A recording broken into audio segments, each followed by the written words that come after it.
कारण आपण 3 प्रकारे आयुष्यात एकत्र येतो.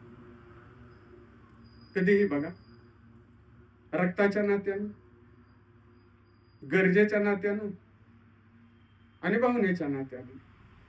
आता रक्ताच्या नात्यानं कसं एकत्र येतो? आपली बायको सगळा स्वयंपाक बिपाक आवरते, किचन बिचन स्वच्छ करते आणि दुपारी तासभर कलंडेन म्हणते, तेवढ्यात आपली बहीण येते, म्हणजे तिची नणंद येते. मग ती काय म्हणते, ओ बरं झालं आला, बरं झालं आला. मधुबालाला लाजवेल असा अभिनय करते का नाही? तिला खरंच बरं वाटतं का वा आली आहे? ती मनात म्हणत असते, तासभर कलंडीन म्हणलं तर बरं येऊन टपाकली.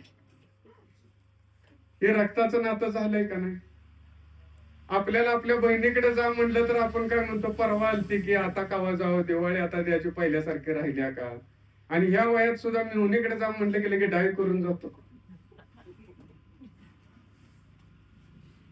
पण भावनेचं नातं तसं नसतं.